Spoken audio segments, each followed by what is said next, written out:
예수님의 고별 강화는 제자들의 마음을 근심하게 만들었습니다. 세속적인 야망을 여전히 버리지 못한 우리 제자들에게 우리 예수님의 떠나심과 또 제자들이 받아야 할 핍박은 그들의 지금 상태로서는 감당하기 힘들었던 것입니다. 그래서 제자들은 성령을 받아야 했던 것입니다. 성령께서 오시면 제자들은 죄에 대해서 또 의에 대해서 또 심판에 대하여서 이 책망을 받게 될 것이고, 그때 이 자신의 방향을 돌이키며 진정한 그리스도의 제자로서 또 사도로서 살게 될 것이 분명했습니다. 그때 비로소 제자들은 기쁨을 맛보게 될 것이죠.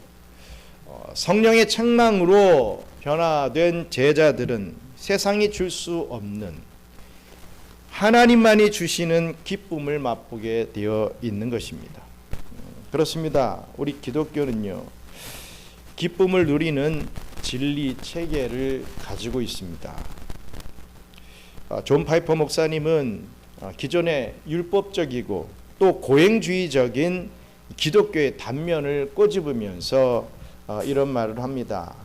많은 사람들은 이런 율법적, 이 고행주의적 모습을 마치 경건한 신앙이라고 생각을 하였지만, 이 존 파이퍼 목사님은 하나님의 뜻은 우리의 기쁨을 제거하는 데 있는 것이 아니라 하나님이 공급해 주시는 기쁨을 충만히 누리는 것이 우리의 신앙의 본질이다 라고 보았다는 것이죠. 사실 세상의 모든 종교는요, 다 보시면 고행주의의 길로 갑니다. 뭔가 막 고통을 좀 당하면서 그걸 참는 그런 과정 속에서 종교로서의 어떤 승화되는 모습들이 있다라고 주장들을 하지요. 그러나 기독교는 그렇지 않습니다. 고난이 없지는 않지만 고난은 그것의 과정일 뿐이요, 기독교는 궁극적으로 기쁨을 누리는 진리 체계를 가지고 있는 것입니다. 오늘 예수님께서 바로 이 말씀을 해주십니다. 제자들이 겪게 되는 상황은 잠시일 뿐이요, 제자들은 반드시 기쁨을 누리게 되고 그 기쁨을 빼앗을 자가 없을 것이라는 그런 소망의 말씀을 주고 계십니다. 오늘 말씀을 함께 살피면서 은혜 나누는 저와 여러분들 되시기를 간절히 바랍니다.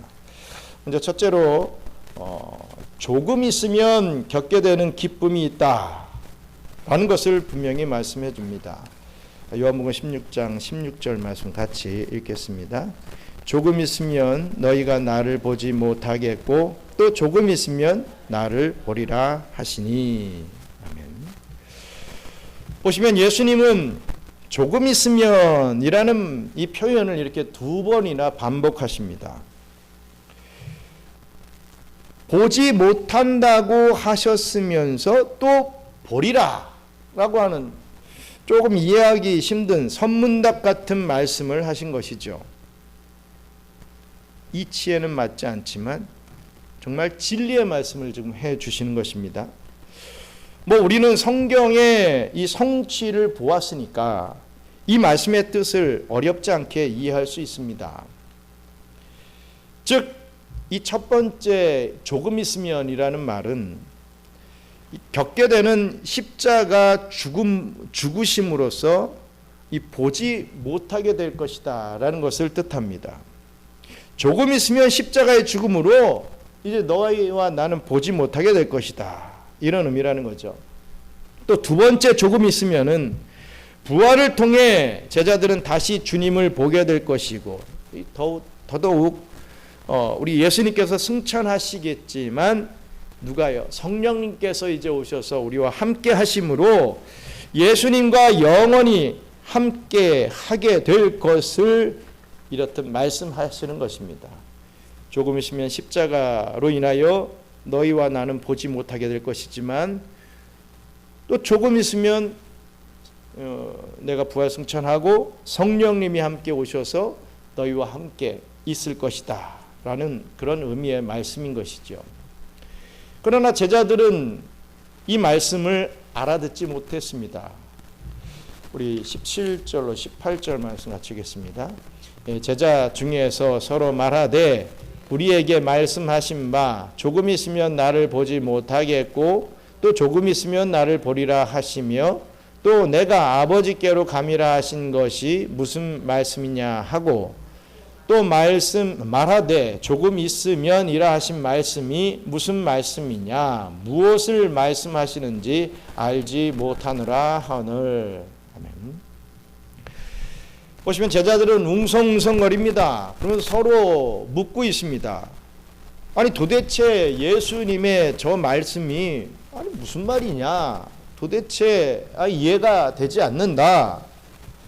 뭐 조금 있으면 하시면서 뭐 얘기를 하시는데 이게 뭔 말인지 도저히 이해가 되지 않는다. 이런 말들을 하고 있는 것이죠.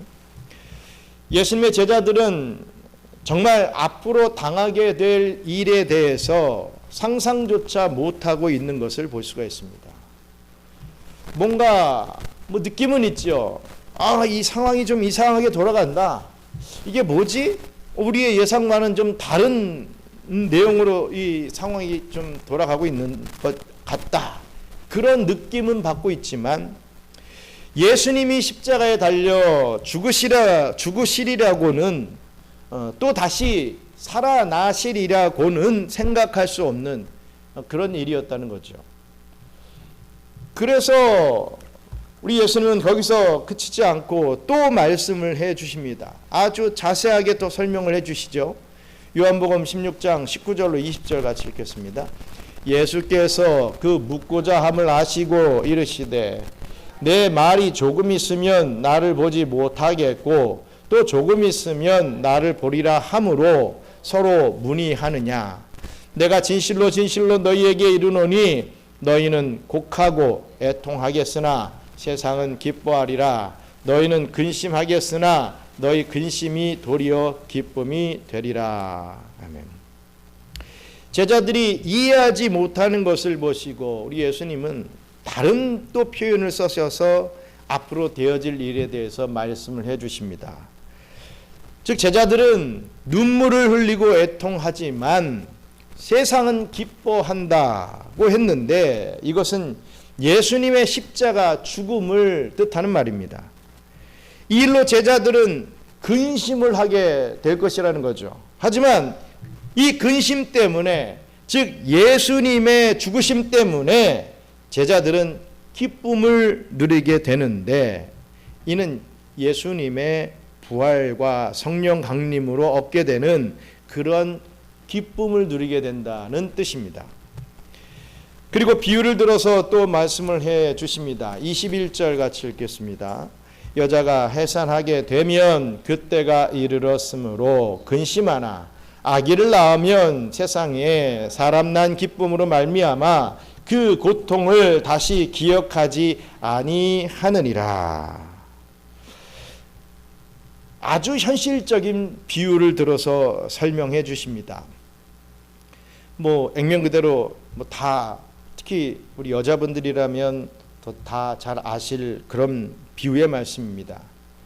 이 여자들에게 있어서 가장 고통스러운 게 무엇입니까? 라고 물으면 뭐라고 대답하겠습니까? 바로 출산이다. 이렇게 얘기를 할 것입니다. 아이를 한번 낳아보면 다시는 내가 이 고통 안 당하겠다. 나 안 날 거야. 이렇게 다짐을 할 것입니다. 거의 뭐 열이면 9 그렇게 다짐을 하시겠죠. 그런데 이 낳은 아이를 기르면서 그 아이가 커가는 그 예쁜 모습, 나를 향해서 방긋방긋 웃어주는 그 모습을 보면서 말로 할 수 없는 큰 기쁨을 누리게 됩니다. 나중에 크면 속을 썩이고 반항하고 이런 모습들이 물론 있겠지만 그 어릴 때 우리 아이들이 얼마나 예쁩니까? 그런 기쁨이 있다는 거죠. 그러면서 나중에 아이가 좀 더 크면 이 아이를 하나 더 낳아야 되겠다 이런 생각을 하게 됩니다. 아이가 주는 기쁨이 너무나 크기 때문에 그 최고의 고통이라고 하는 출산의 고통을 잊어버리게 된다는 말씀입니다.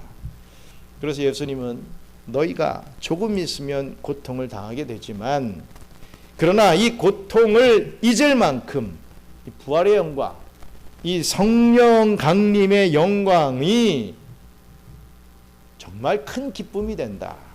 이 영광을 누리게 될 것이기 때문에 그 기쁨이 너무나도 커서 이 고통을 잊게 될 거야 라고 하시는 그런 의미의 말씀이라는 거죠. 그래서 예수님은 22절에 이런 말씀을 하십니다. 같이 읽겠습니다. 지금은 너희가 근심하나 내가 다시 너희를 보리니 너희 마음이 기쁠 것이요 너희 기쁨을 빼앗을 자가 없으리라. 아멘. 지금은 근심하지만 내가 다시 너희를 볼 것이고 너희 마음이 또 기뻐하게 될 것이다. 너희 기쁨을, 성령 받은 자의 기쁨을 빼앗을 자가 결코 없다. 이 말씀이시죠. 그런데 보시면 예수님이 주시는 기쁨의 특징이 있습니다. 먼저 예수님이 주시는 기쁨은요, 시간이 필요하다라는 것입니다. 우리가 예수님의 말씀을 통해 깨달을 수 있는 진리는 우리가 기쁨을 얻는 과정 속에서 이렇게 시간이 필요하다는 것이죠. 제자들은 이 조금이라고 하는 시간이 필요했다는 것입니다. 어쩌면 그 기쁨을 주시기 위해서 우리 예수님의 공생의 3년도 필요했을지도 모르겠습니다. 우리 하나님은 당장 우리의 마음을 기쁨으로 채워주시지는 않습니다. 하나님은 시간을 통해서 우리를 성숙시켜 나가시죠. 사실 이 세상의 많은 것들이 기쁨을 위한 그런 시간을 필요로 합니다. 그냥 갑자기 내가 팍 기뻐지는 게 아니라 어느 정도 시간이 필요하다는 거죠. 심지어 음식에 있어서 이 미각의 기쁨을 위해서 이 숙성의 시간이 필요하지 않습니까?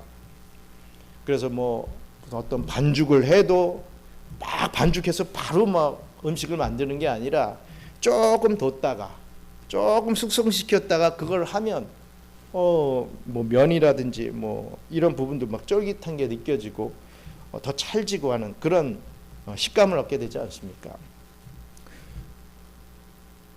시장에서 고기를 사와서 바로 해가지고 음식을 만들면 고기가 질깁니다. 그런데 냉장실에서 잠시입니까? 보통 뭐 하루 정도 이렇게 숙성을 시키면 고기가 아주 연해지죠. 생선도 그렇고 발효식품 이런 것들이 시간이 빚어내는 기쁨이 있다는 것입니다. 그러므로 당장 왜 내 삶에 기쁨이 없지? 아니 기쁨 주신다고 하면서 왜 나는 이게 기쁨이 없는 거야? 이렇게 너무 성급해하지 마시기 바랍니다. 쉽게 실망하지 마시기 바랍니다. 말씀으로 여러분들을 성숙시켜 가시는 우리 주님의 뜻을 영안을 가지고 바라볼 수 있어야 되는 것이죠. 조금 있으면 반드시 때가 되면 여러분들의 삶에 기쁨이 채워질 줄 믿으시길 바랍니다. 우리 갈라디아서 5장 5절 같이 읽겠습니다. 우리가 성령으로 믿음을 따라 의의 소망을 기다리노니, 의의 소망, 이건 다른 말로 하면 기쁨의 소망을 뜻하는 말입니다. 이런 맥락에서 칼빈은 이런 말을 했습니다. 하나님께서 그분의 약속을 즉시 성취시키기를 기대한다면 우리의 믿음이 개입될 자리가 없다, 이런 말을 했습니다. 우리는 지금 당장 기쁨이 충만하고 성숙해지기를 기대하죠. 하지만 당장 이렇게 된다면 이 믿음이라고 하는 것이 왜 필요하겠느냐는 것입니다.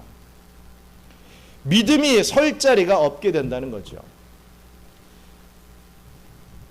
그렇습니다. 그래서 기다림이 우리에게 주어지기에 우리에게는 믿음이 필요한 것입니다. 하나님이 주신 이 믿음은 기다림을 위해 사용돼야 한다는 말씀이죠.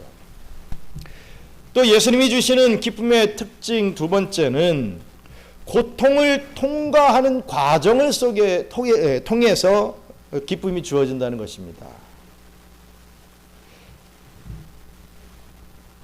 고통을 관통하여 열매 맺는 기쁨이라는 거죠.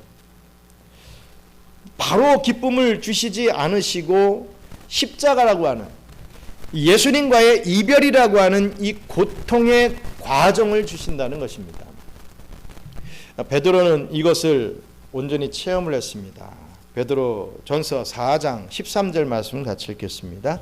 오히려 너희가 그리스도의 고난에 참여하는 것으로 즐거워하라.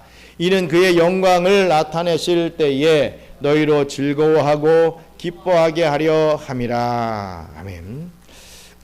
이렇게 시간이 필요하고 또 고통이 필요하다라고 한다면 정말 이 지루하고 이 고통스러운 시간을 왜 주시는가 하면서 우리 하나님을 정말 표독스럽고 잔인한 분이다라고 생각하는 분이 있을지도 모르겠습니다.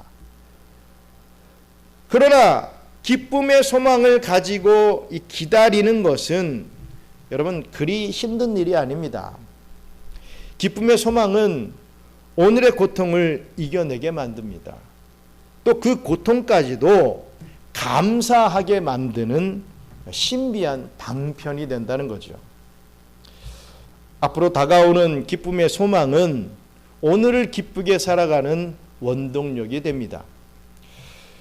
우리 예수님은 이러한 이 과정 속에서 이 시간과 이 고난을 이겨낼 수 있는 한 가지 요긴한 신앙의 방편을 가르쳐 주시는데 여러분 그게 바로 우리 성도에게 있어서 최고의 무기인 기도라고 하는 것입니다. 이 기도를 통해서 우리는 이겨나갈 수 있게 만드신다는 거죠. 그렇습니다. 우리 둘째로 우리 예수님의 이름으로 기도하는 기쁨을 갖게 만드십니다. 우리 요한복음 16장 23절로 24절 같이 읽겠습니다. 그날에는 너희가 아무것도 내게 묻지 아니하리라. 내가 진실로 진실로 너희에게 이르노니 너희가 무엇이든지 아버지께 구하는 것을 내 이름으로 주시리라. 지금까지는 너희가 내 이름으로 아무것도 구하지 아니하였으나 구하라. 그리하면 받으리니 너희 기쁨이 충만하리라. 아멘. 제자들은 성령 강림을 통해 주의 말씀을 깨닫게 되어 더 이상 묻지 않게 될 것입니다. 이것은 제자들이 얻을 수 있는 정말 큰 기쁨이죠. 그러나 예수님은 제자들이 얻을 수 있는 또 다른 기쁨에 대해서 말씀을 해 주십니다. 이것은 지난번 여러 차례 말씀드린 바가 있지만 다시 한번 예수님을 말씀을 하시는데 예수님의 이름으로 기도할 수 있는 권한을 주시고 그렇게 기도할 때 응답받을 수 있는 능력을 주시겠다. 이렇게 말씀해 주시는 것입니다. 예수님은 진실로 진실로 너희에게 이르노니 이렇게 말씀을 하셨는데 언제나 이러한 표현은요. 예수님께서 강조하셔서 하신 말씀이라는 것을 기억해야 됩니다. 우리 신약에 진실로 진실로라고 하는 그 말씀, 그 이후에 나오는 그 말씀들을 우리는 꼭 기억해야 한다는 것이죠. 또 예수의 이름으로 기도해야 한다라고 하는 것은 1차 다락방에서 하신 이 고별 강화에서 이미 다 말씀해 주신 내용입니다. 요한복음 14장 13절로 14절 말씀 같이 읽겠습니다. 너희가 내 이름으로 무엇을 구하든지 내가 행하리니 이는 아버지로 하여금 아들로 말미암아 영광을 받게 하려 함이라. 내 이름으로 무엇이든지 내게 구하면 내가 행하리라. 아멘.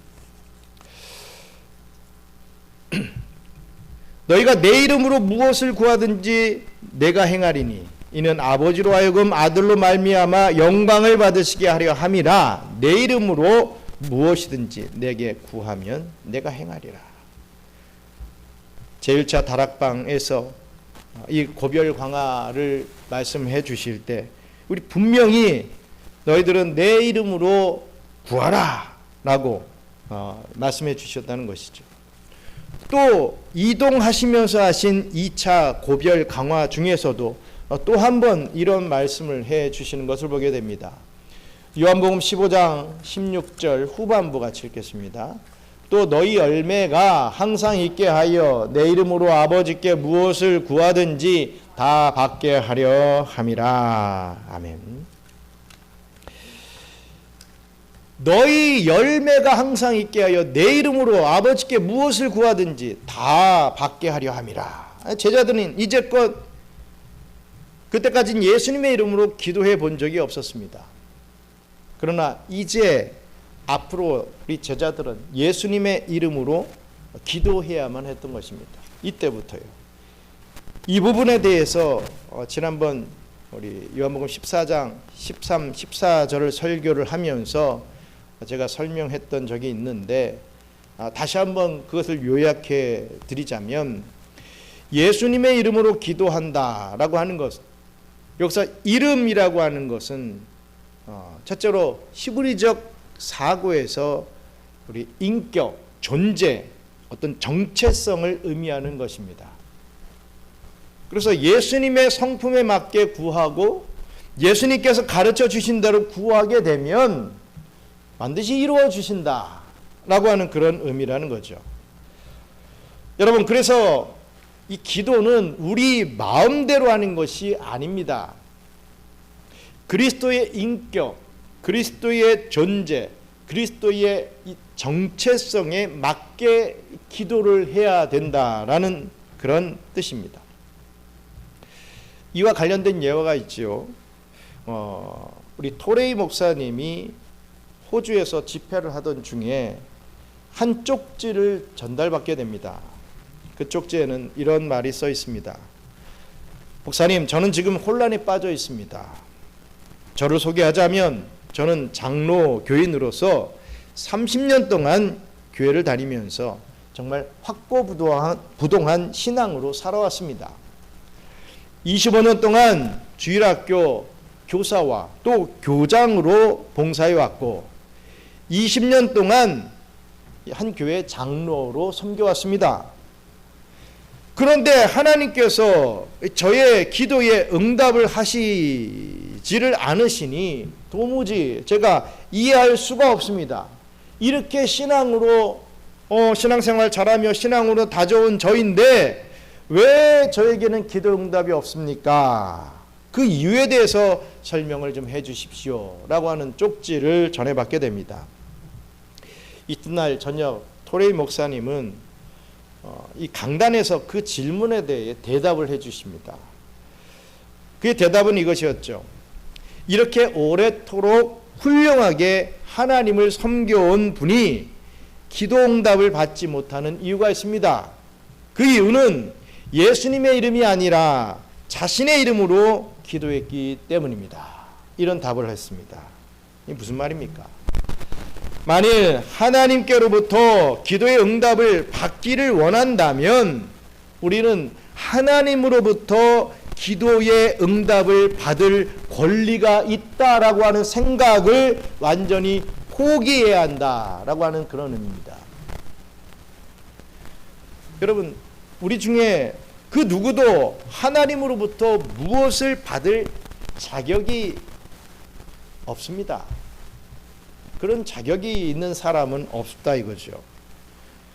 우리가 받을 자격이 있고 받을 수 있는 것은 우리의 죄값으로 멸망받아 지옥에 가는 것밖에 없습니다. 즉 우리가 하나님으로부터 받을 대가는 멸망이고 진노이며 지옥이라는 거죠. 그러나 우리 예수 그리스도께서는 하나님께 무엇을 청구할 권리와 자격을 갖고 계신 분이시죠. 우리와는 다르다는 거죠. 그러므로 우리는 기도를 할 때 우리 자신의 어떤 선행의 기초 위에서가 아니라 내가 이런 것을 했는데요, 내가 이렇게 했잖아요, 내가 이렇게 하려고 생각하며 하고 있는데요, 이게 아니라 그 기초 위에서가 아니라 오직 예수 그리스도께서 제공하신 그 기초 위에서 하나님께 나아가야 하는 것이죠. 그리고 예수님의 이름으로 기도한다라고 하는 것은 둘째, 예수님은 하나님의 아들이심으로 아들의 요구를 기꺼이 들어주시는 우리 성부 하나님께 우리가 그리스도와 연합된 자로서, 그래서 하나님의 자녀가 된 자로서 우리가 얻게 된 그 신분의 권세로 예수님의 이름으로 기도할 수 있게 된 것입니다. 이것은 쉽게 말하자면 우리가 자녀에게 우리 신용카드를 주면 우리 자녀들도 우리의 이름으로 물건을 살 수 있지 않습니까? 마찬가지로 예수님께서 당신의 신용카드를 우리에게 주신 바 되었다라고 하는 그런 의미이죠. 우리가 그리스도와 연합되었다라는 그런 의미입니다. 예수님과 우리가 연합되었다. 예수님께 붙어있다. 우리 예배 중에 계속해서 우리 암송했던 말씀이 그거지 않습니까? 포도나무에 그 가지가 붙어 있으면, 연합되어 있으면 시절을 쫓아 열매를 맺는다. 그런 의미 아니겠습니까? 우리가 그리스도와 연합되었으므로, 그래서 우리는 하나님 나라의 마트에서 구하는 것을 마음껏 살 수 있다. 우리는 그런 자격이 없는데 그 자격이 있으신 예수 그리스도께 우리가 붙어 있으면, 그리스도와 연합이 되면 우리는 그것을 받을 수 있다. 행할 수 있다. 마음껏 살 수 있다. 그런 의미입니다. 예수님은 다시 한번 예수님의 이름으로 기도할 수 있는 기쁨을 이 제자들이 누려야 함을 말씀을 하셨습니다. 그렇습니다. 이 기도할 때 기쁨이 있다는 것입니다. 주님께 기쁨을 여러분 구하시기 바랍니다. 은혜를 구하시기 바랍니다. 기도함으로 구하시기 바랍니다. 우리 마태복음 7장 7절 말씀 같이 읽겠습니다. 구하라 그리하면 너희에게 주실 것이요, 찾으라 그리하면 찾아낼 것이요, 문을 두드리라 그리하면 너희에게 열릴 것이니. 우리는 구할 수 없는 존재이지만 예수 그리스도의 이름으로 또 주님의 뜻대로 구하게 될 때 우리는 받게 될 것이다 라고 하시는 말씀입니다. 예수님의 이 말씀은 절대로 과장이 아닙니다. 예수님의 이 말씀은 헛된 공상도 아닙니다. 우리의 삶에 채워질 수 있는 그런 은혜의 약속이죠. 주의 형제 야고보는 또 이렇게 말합니다. 너희가 얻지 못함은 구하지 아니하기 때문이요, 구하여도 받지 못함은 정욕으로 쓰려고 잘못 구하기 때문이다 라고 분명히 밝히고 있습니다. 이 오늘날 기도의 능력을 믿지 못하는 실천적 무신론자들이 너무 많죠. 말은 하나님을 믿는다라고 하면서도 기도하지 않는, 또 기도를 해도 그냥 형식적인 기도에 끝나고 또 의무적인 이 기도에 지나지 않는 그런 명목상의 그리스도인들이 참 이 땅에는 참 많이 존재합니다. 그래서 결과적으로 신앙생활에 기쁨이 없습니다. 하루의 고통 속에서 허덕이다가 그냥 잠이 드는 그런 불쌍한 삶을 살아가게 되는 것입니다. 앞에서도 말씀드렸다시피 우리에게는 시간이 필요하고 또 고난도 필요합니다. 그런데 이 시간을 기다리며 이 고통을 인내하는 과정, 이것이 기도가 되어야 된다라는 사실입니다. 이 기도를 통해서 우리의 소망을 발견하고 기쁨을 누리게 되기 때문입니다. 따라서 여러분, 기도하지 않으면 우리의 신앙은 메마르게 됩니다. 그리고 여러분들이 간절히 구해야 하는 것은 이것 주세요, 저것 주세요, 이 문제 해결해 주세요, 저 문제 해결해 주세요, 이것이 아니라 저에게 성령의 임재를 허락해 주시옵소서 라는 것을 먼저 구해야 한다는 것이죠. 여러분들이 성령에 충만하다면 지금 여러분들을 괴롭히고 있는 모든 문제는 사소해지게 됩니다. 내 앞에 있는 이 문제가 너무나도 크고 중요한 것 같고 대단한 것 같아도 성령 임재를 체험하게 되면 그 모든 것이 사소해지게 된다라는 말씀입니다. 문제는 이 죄악된 세상에서 계속 쏟아집니다. A라는 문제 해결하면 B라는 문제가 또 우리 눈앞에 있죠. 또 B라는 문제를 해결하면 또 C라는 문제가 우리 앞에 다가옵니다. 계속 쏟아진다는 거죠. 아무리 견뎌내도 또 다시 쏟아집니다. 그 문제들이 사라진다고 저와 여러분들에게 기쁨이 주어지는 것은 아니라는 것입니다. 우리가 바꿔야 할 것은 인식의 변화라는 것이죠. 이 인식은 성령의 임재와 충만을 통해서 변화되게 됩니다. 그래서 성경은 우리 제자들이 성령을 받기 전 이들의 기도를 조명해 줍니다. 사도행전 1장 14절 말씀 같이 읽겠습니다. 여자들과 예수의 어머니 마리아와 예수의 아우들과 더불어 마음을 같이하여 오로지 기도에 힘쓰더라. 아멘. 제자들은 성령의 임재를 구했을 때 그들에게 무엇이 찾아옵니까? 기쁨이 찾아왔습니다. 또 그들이 얼마나 기뻐했는지 사람들은 세술에 취했다라고 핀잔을 줄 정도였다는 것입니다. 제자들에게 있어서 큰 변화는 없었다는 거죠. 하지만 성령의 임재가 있을 때 꼭 술 취한 사람같이 변한 건 없는데 막 기쁨이 솟아나는 그런 모습을 보여줬다라는 것입니다. 성도 여러분, 여러분들의 삶은 아픔과 눈물이 가득합니까? 아니면 반대로 기쁨으로 가득 차 있습니까? 물론 여러분 이 둘은요 함께 갑니다. 그러나 기쁨은 이 아픔과 눈물을 집어삼킬 수 있죠. 많은 성도들이 이 기쁨을 누리면서 이 고난 가운데서도 감사했습니다. 또 눈물을 흘리면서도 그 가운데서 찬송할 수 있었습니다. 심지어는 죽음 앞에서도 조금 있으면 얻게 되는 그 천국의 영광을 소망하며 기꺼이 순교의 피까지도 흘리기도 했다는 것입니다. 여러분, 우리도 이런 기쁨을 누릴 수 있어야 됩니다. 이 기쁨을 달라고 또 구해야 합니다.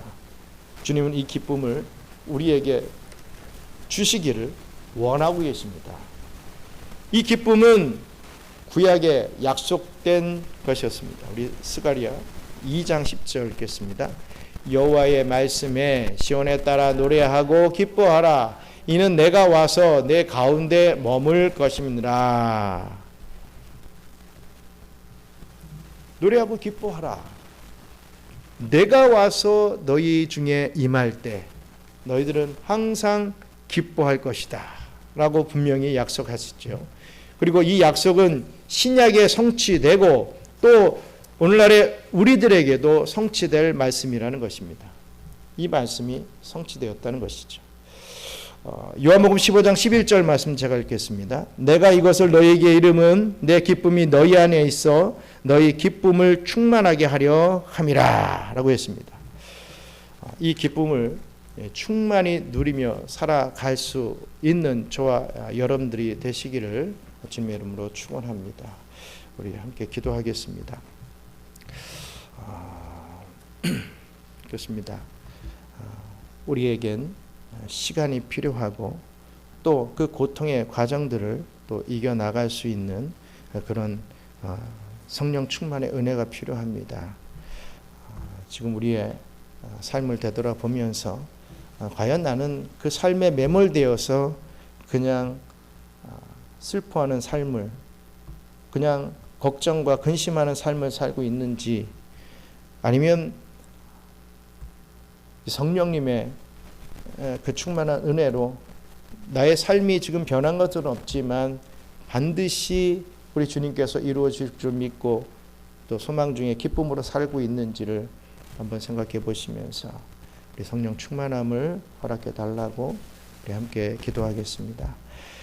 감사합니다. 하나님, 저희들의 이 삶 속에서 자꾸만 어떤 상황들만이 보이고 우리에게 걱정과 두려운 그런 모습만이 드러나는 것을 봅니다. 예수 믿는다고 하면서 믿는 자다운 모습이 아니라 불신자보다도 또 못한 그러한 모습들을 보일 때가 참 많이 있습니다. 아버지 하나님, 용서하여 주시고 저희들에게 항상 감사와 감격이 넘칠 수 있는 그런 삶이 될 수 있도록 역사하여 주시옵소서. 아버지 하나님, 더욱더 말씀에 집중하고 또 우리 하나님을 바라볼 수 있는 저희들 되게 도와주시고 또 저희들의 은혜를 나눌 수 있는 그런 삶이 될 수 있도록 우리 주님께서 은혜 베풀어 주시옵소서. 감사합니다. 하나님, 우리 예수님께서 우리 제자들을 통하여서 이렇게 기쁨의 삶이 무엇인지 또 무엇을 통하여 또 이 우리의 삶을 이겨나가야 될 것인지를 깨닫게 해주신 그 은혜를 감사합니다. 오늘 하루 살아가는 저희들, 우리의 마음대로 이 세상이 되어지지 않고 또 우리의 바람대로 어떤 문제들이 해결되지 않는다 하여서 하나님의 뜻이 이루어지는 것이 아니고 또 하나님이 나를 떠나셨는가 이렇게 생각하는 것이 아니라 반드시 우리 하나님께서 예수님의 이름으로 기도하는 자에게 또 하나님의 마음에 합한 기도를 올리는 자에게 그런 응답을 허락해 주시고 또 하나님의 뜻이 이루어지는 역사를 우리를 통해서 허락해 주신다고 하였사오니 저희들 더욱더 말씀을 붙잡고 또 영안을 떠서 한 걸음씩 또 앞으로 나아갈 수 있는 저희들 되게 하여 주시옵소서. 우리에게 기쁨이 충만한 삶을 살아갈 수 있도록 우리 주님께서 오늘도 역사해 주시고 오늘도 격려하여 주시옵소서. 감사를 드리며 모든 말씀 예수님 이름으로 기도드리옵나이다. 아멘. 주기도문으로 마치겠습니다. 하늘에 계신 우리 아버지여, 이름이 거룩히 여김을 받으시오며 나라의 마옵시며 뜻이 하늘에서 이룬 것 같이 땅에서도 이루어지리이다. 오늘날 우리에게 일용할 양식을 주옵시고 우리가 우리에게 죄진 자를 사하여 준 것 같이 우리 죄를 사하여 주옵시고 우리 시험에 들게 하지 마시옵고 다만하게 쏘구옵소서. 대개 나라와 권능이 아버지께 영원히 있사옵나이다. 아멘.